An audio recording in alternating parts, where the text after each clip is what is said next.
First of all, we have a situation here where you are sailing over financial hardships, okay? And I've been seeing this for you guys for quite some time. And I feel like, you guys are actually usually very, very good with financial planning, with saving for a rainy day, with being practical when it comes to your spending, with being able to take care of yourself and buy only the necessities and not splurge and not, spend on waste money. Okay, so wastefulness is just really something that you have, I feel like, you've already mastered, okay? Like, not to be wasteful or be mindful about like your carbon footprint, the trash you emit, as well as where your resources go. So I feel like in a previous life, you've already mastered this lesson. And so you reincarnate as a Virgo because it's already been mastered. And so the next step in the evolutionary scale and the sign that is immediately after you is Libra, right? And Libras, they can be a little bit indecisive, but they're very, very good at seeing both sides of the coin, okay? And once again, we're looking at, on the one hand, on the other hand. And this image is exactly what I felt came up when it comes to that image with the woman. The red hair and the brown hair. That's what it feels like to me, where you are trying to balance out both sides of yourself. You're trying to regain control when it comes to, on the one hand, I really love this location, but on the other hand, I want more. I want more adventure. On the one hand, I'm a homebody, but on the other hand, if I'm too much of a homebody, I feel myself isolated and, I want to rejoin that community of people. I want to have more fun. I want to make more friends. I want to form more lasting relationships. And then on the, I feel like as well, on the one hand, it's like, yeah, this job is really stable. I can keep progressing. I'm going to get, promoted next year. But on the other hand, does it emotionally fulfill me? So I feel like you're at a point in your life where you're weighing out all of these things within yourself and trying to find your center as well as trying to find balance. And I feel like there's this internal voice within you where you're just like, the clock is ticking. Time is running out. Some of you might be in your 30s and you're just like, I want to kind of like, sow my wild oats or travel the world or be a globetrotter or, experiment with this new job that I've always wanted to do, but I was too afraid because it wasn't stable enough. I feel like many of you have some type of talent when it comes to arts or something. And it was never the safe choice to go with because, financially, let's be honest, it can be a little bit unstable. But now you're at the peak of your career, or at least, finances looks really, really good. We have here the Nine of Coins, flying over your financial worries, getting over it, and having a lot of financial abundance for yourself, where you can invest, where you can see it grow in the bank, where you don't have to worry about the day-to-day living, where you're not living paycheck to paycheck, where you have enough financial abundance. And so when you're in this state and you're no longer in survival mode and you're just like, what about that job that I really wanted to do? I wanted to work for, start my own NGO. I wanted to work on the streets as a musician, or even as a fashion model, or even as a photographer, or even as a street artist. But finances wasn't stable, so I kind of like left it on the back burner. It's gathered cobwebs in the back of my closet, and I never allowed it to grow. I never allowed myself to do these frivolous, and I'm going to air quote like frivolous. You feel that they're frivolous because they're unpredictable. But now your inner self, especially that inner child, especially that more creative side of you, is just like, that's what I really want. That's what I really, really want to pursue. That's what I really want to make my career. That's what I really want to go for. And that is what my heart is really beating for. Okay. So it's a really beautiful energy because I feel like you're coming into this sense of awareness, what your heart really desires. In your past 30 years, past 40 years, It was always about the practical choice, the practical partner, the practical jobs.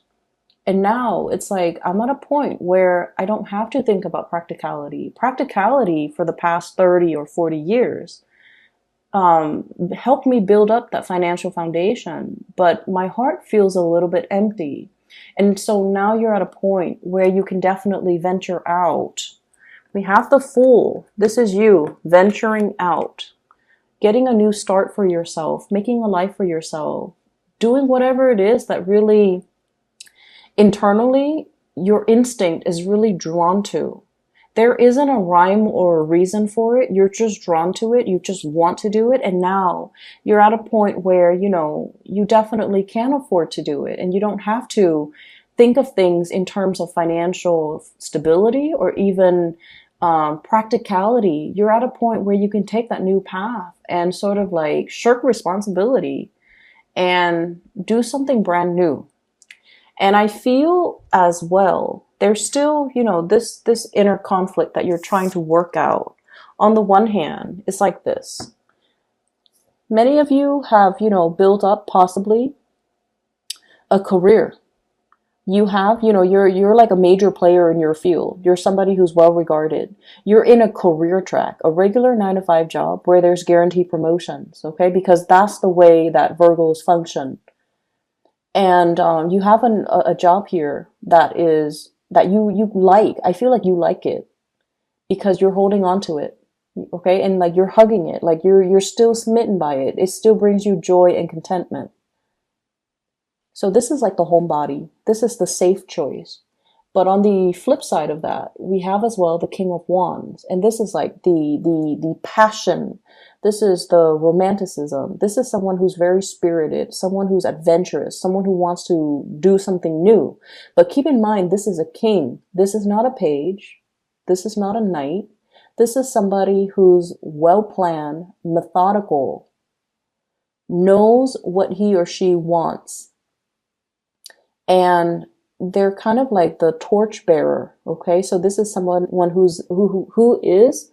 has leadership qualities, who trailblazes, who inspires others. And I feel like these are the two sides of yourself that you're kind of fighting. Egg out a new path for yourself, edge out a new path for yourself, create a new path for yourself, or stay and just kind of grow with the status quo. Okay, I remember the last image. So I see this maze, okay? It's like a corn maze or like a hedge maze that you see in a lot of Victorian houses. And in the middle is, it's a tower and it has like a red flag on it. And then I see two people on, either side on the outside perimeter of this maze. And so they kind of like walk their way in and then they try to, find their way.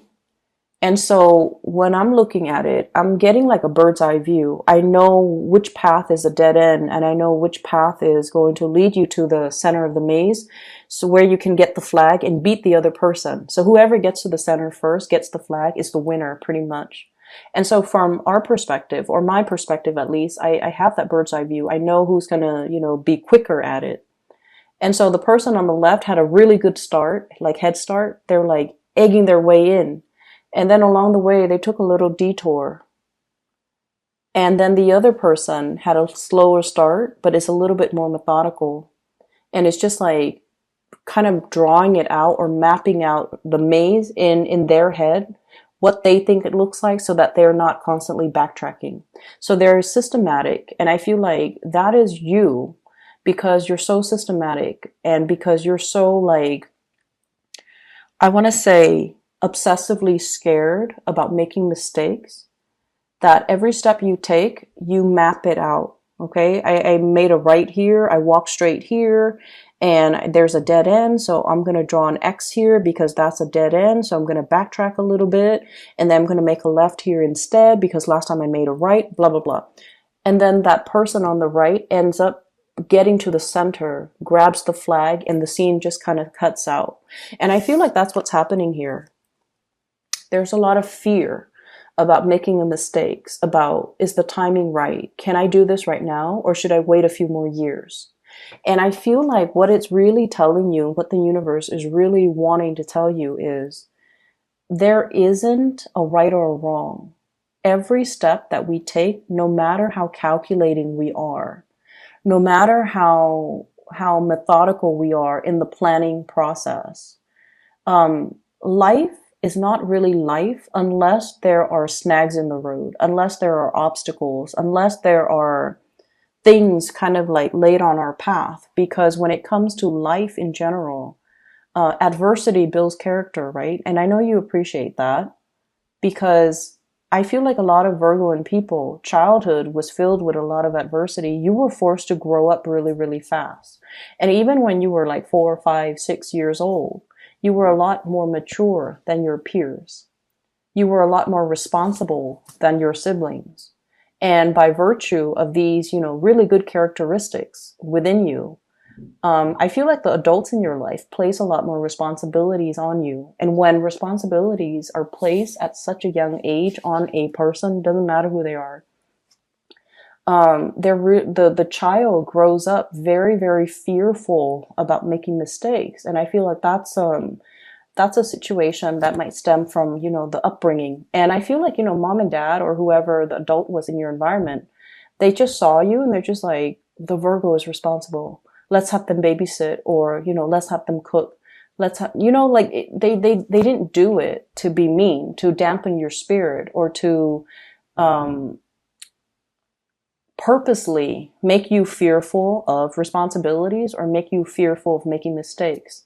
I feel like they saw something in you and they're just like, let's enhance it. So in their eyes, it's like character development, but in your eyes, it's like, that's not fair, right?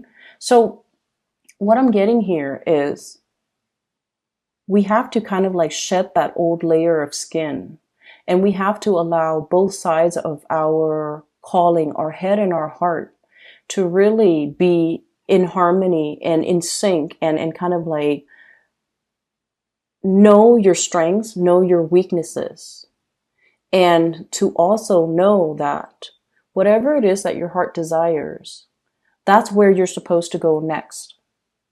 That's where the universe is opening up opportunities for you. So we cannot sit here in this comfortable, safe, and very beautiful home, clinging onto these, earthly possessions, or even clinging onto something that we feel is really safe, is really stable, when your heart wants to explore and wants to try something new, and when new paths and new doors are opening left and right for you with this Fool card, okay? We have to let some things go. And in the process of letting go, I feel like this is not so much about love and relationships, the Three of Swords. This is more about the inner need to cling on, clinging on, holding something onto something very, very tightly, refusing to let it go, even though it doesn't really serve its purpose anymore. Clinging on to a situation, refusing to let things go, even though it's already there. You're in a safe environment. You're no longer in survival mode. You don't have to cling on to something so tightly where it hinders your ability to move freely, travel light, and explore and lead and, really enjoy the fruits of your labor. Okay. So that's where we're at right now. I have as well the Strength card, and the Strength card, this is a very gentle card, the way that it's coming in. And there's a lot of imagery here with Leo energy. So some of you might be on the cusp between Leo, late August, early days of September. So you might be on the cusp, okay? Where you're just like fighting these sides of yourself. On the one hand, it's like wanting to explore. On the other hand, it's like being fearful. So this is like the woman and the beast, okay? No one is afraid of each other. This is a very gentle card that indicates trust, that indicates harmony, that indicates just because we're different, we don't have to argue. Just because we don't agree, we can agree to disagree. Just because you have these two sides of yourself, it doesn't mean that you have to be so constantly in conflict with yourself. The two sides, the two opposing energies can be balanced out, as indicated here with the Temperance card. It's just a matter of having self-mastery. This is the Magician. Mastering all the elements, mastering the emotions as well as the heart, as well as the head, mastering the spiritual realm as well, so that you're not constantly in conflict with yourself, and mastering yourself in a way where you realize, I've done everything to the best of my capabilities. Now I can kind of like, kick up my feet, have a martini, and have some fun and not feel guilty about it even. So letting the two sides of yourself work in harmony with each other. Because once you're able to do that, Virgos, once you are able to overcome that internal conflict within yourself, that's when you can move mountains.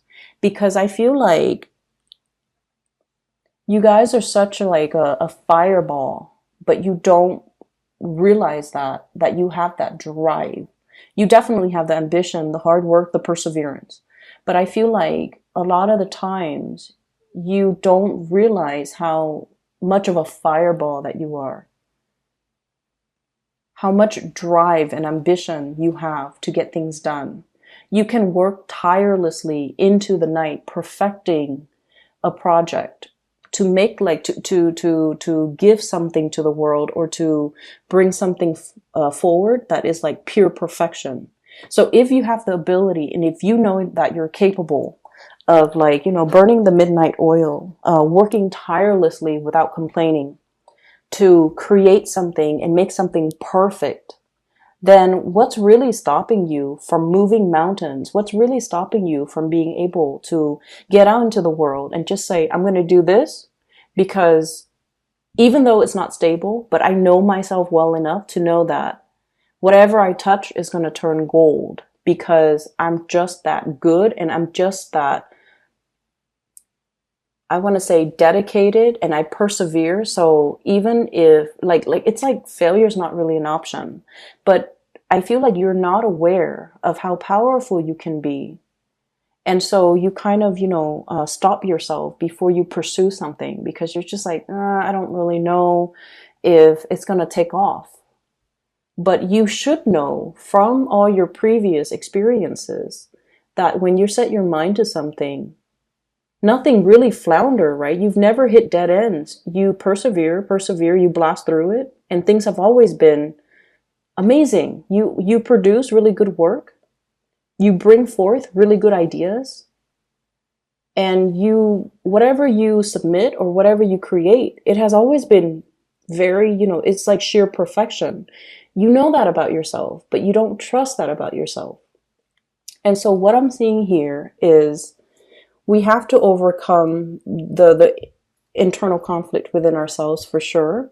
But we're at a point where we are no longer in survival mode. We're at a point where your self-esteem is incredibly enhanced recently. So I don't know what happened, but you're at a point, you might have been, on center stage. You might have received a lot of positive reception. You might have been at a point where, you graduated, you have a really well-paying job, and you're finally feeling like, hey, I'm in a career that I really deserve. It pays really well. I like my job. And I feel for many of you, that was a huge self-esteem boost. And we have more ways to go. This is not the end. This is like the beginning. So whereas you feel, I'm at a point where I make a lot of money and, I can kind of like kick up my feet and just kind of enjoy it. Like a temporary stop. I can stay here and bask in it for a little bit longer. But I feel like the universe is just like, no, Virgos, you need to keep going. This is just the beginning. You're meant for a lot more. You're not meant to just create the pentacles. You're meant to, I feel, let it grow for you. And what we have as well is a lot of travel, a lot of movement with the Two of Wands. This is, the invisible hand working behind the scenes to move mountains, okay? Moving a whole globe. And so it indicates to me a lot of travel and movement, as well as the Eight of Wands, which is also fast, swift, like sonic speed. Okay, this is like moving and communicating and being able to not only, I feel like, not bound by your geographical location, expanding your craft, expanding your work, connecting with people from all walks of life, from all parts of the world, time difference, night and day, as well as traveling and working in different time zones, connecting to people from all corners of the globe. So I feel like you're meant for a lot more. You're meant for self-employment. You're meant to bring these disparate forces and people and different cultures and, you know, different ways of doing together into like one blended melting pot. That's what it feels like to me. And so there's some really powerful stuff happening behind the scenes. I feel like there's going to be a lot of messages, a lot of last minute travel that you might need to do. So, you know, keep your clothes clean, because I feel like, and the reason I say that is because I hate doing laundry. And when I have to travel, I have to like stay up really late to do laundry. And I feel many of you feel the same way. And so, you know, have some basic, like go-to clothing items on the ready. So that you can, you know, pick up and go at a moment's notice, because I feel like there are important engagements, important talks, important conversations, important agendas that people are lining up for you right now behind the scenes. And you might not get, catch wind of that until, you know, when, like the week before it happens, the night before, the day before. And you kind of have to be like on the fly. You have to just, you know, roll with the punches, and you have to be here, there, everywhere at a last moment's notice. And I feel like it's really going to break you out of your shell. It's really going to make you feel like, you know, all the past 20, 30, 40 years, I've been planning every little detail. I planned everything down to the T. And now I have to do things on the fly, but it's so liberating. It's so freeing. It makes you realize that you don't have to obsessively plan and control every single detail, that things will be fine. I feel like for some of you, it's sort of like this. So you're going to see a friend, right? You haven't really talked to your friend. You don't know where they're living. You know what city they're in. You don't know their living situation. And so you might, you know, kind of like, tell them like, hey, I'm going to be in town. Where are you living? And they're like, well, I'm living in a hostel, you know? And in the past, you might have been like, oh no, that's, I don't know about the bathroom situation. I don't know where I'm going to sleep. Do I need to bring a sleeping bag? Do I need to bring a towel? Do I need to, you know, all of these logistical things. And now you're just like, what's the worst that can happen? I'll go visit my friend. If it doesn't work out, if there's no place for me to sleep, then I'll just rent a hotel room. You're at that point where you don't have to worry about the financial resources, but also you're at that point where you're just like, if it doesn't work out, then I'll go with another plan. Then I'll do something else. It's not the end of the world. I don't have to plan every single detail. And so I see you a lot more willing to kind of like break out of your shell and your comfort zone, and a lot more willing to roll with the punches, okay? Take risk and enjoy the fruitful rewards as well, because there will be a lot of rewards coming in. I see a lot of relationship things here. So first of all, there is a fire sign that we're dealing with, in particular, a Aries and Leo, okay? Leo person and an Aries person. So the Leo person, they have a lot of plans, a lot of projects that they're getting off the ground. They're very enthusiastic.